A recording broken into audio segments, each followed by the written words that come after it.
All right, let me share something that I just stumbled upon that I learned I had never heard of.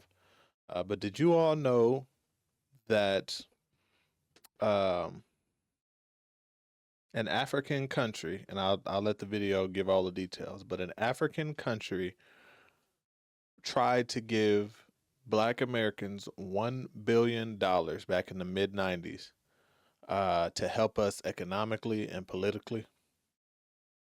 And the U.S. government said no. They had their reasons, but we all know what the main reason was, right? $1 billion to the black community.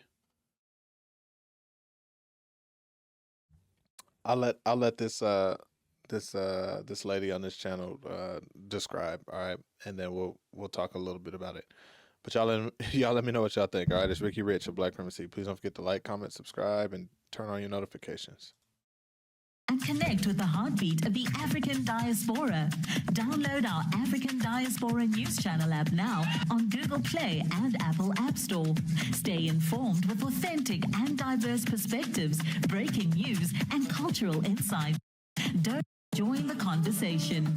Did you know that an African country offered to give $1 billion to help Black Americans economically and politically, and the US government denied that gift? A lot of you might already know this story, but it was new information to me, so I'm assuming some people don't know about this history, and it's important that we talk about it. According to LA Times, the federal government of the US denied the Nation of Islam leader Louis Farrakhan permission to accept a promised $1 billion gift from Libya to help Black Americans economically and politically. According to the same report, Farrakhan applied to the Treasury Department's Office of Foreign Assets Control, asking that he be granted an exemption from the sanctions to permit acceptance of $1 billion pledged by Libyan leader Muammar Gaddafi during a visit Farrakhan made to Libya. The Treasury Department denied that request in a message to Farrakhan's lawyers in Chicago, asserting the continuing need of the United States to enforce its policy of isolating Libya. Denying $1 billion, which is a gift meant for Black Americans from an African country, is insane.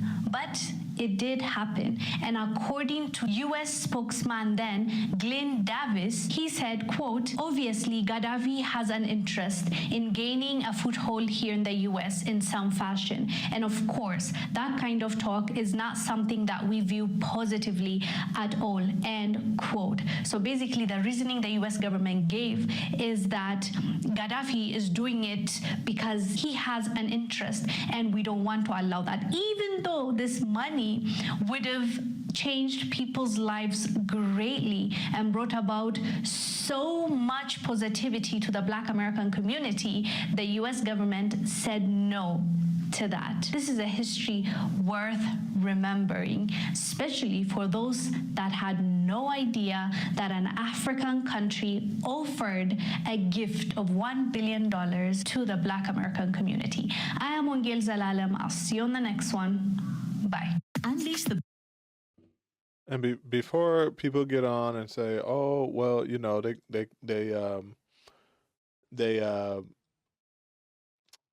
they couldn't accept because blah blah blah."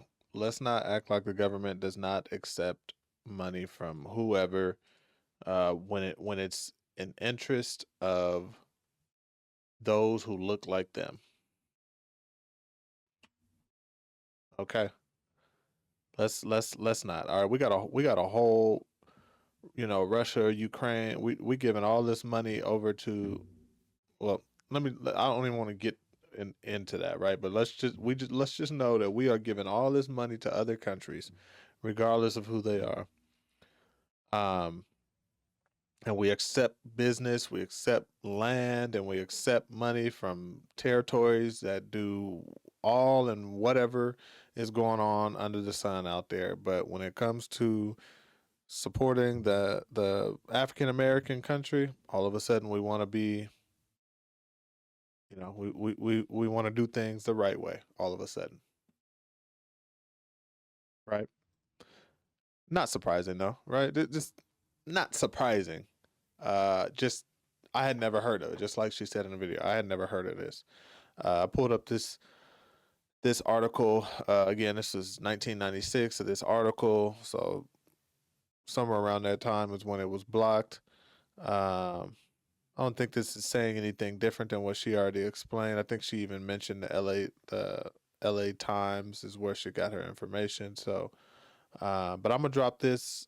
I'm gonna drop this in the show notes as well. You guys can take a look. Uh, but I mean, it goes on to say, you know, they wanted to help us out, help African Americans economically and politically, and it didn't. That 1 billion today would have been worth about excuse me, 2 billion. But the amount of if it would have been used properly, um, the amount of help that it would have actually the what it would have turned into would have been so much more greater over the last 30 years. So much more, right? Because 1 billion to 2 billion is just what that's just even. That's just equal. $1 billion 30 years ago, I just did the inflation calculator, is worth about 2 billion, a little over $2 billion today, right? So, but if it would have been put into businesses and into home ownership, black banks, and all these other things, again, all things being equal and things being done properly, it would have. I mean, I can't even imagine trillions, trillions is what it would have turned into if you really think about it. Just putting that $1 billion into the housing market would have turned it into probably $1 trillion. I mean, it's really insane. And that, like I said, not surprising, not surprising. Just hadn't heard this story before. Does not surprise me that there is a story out there of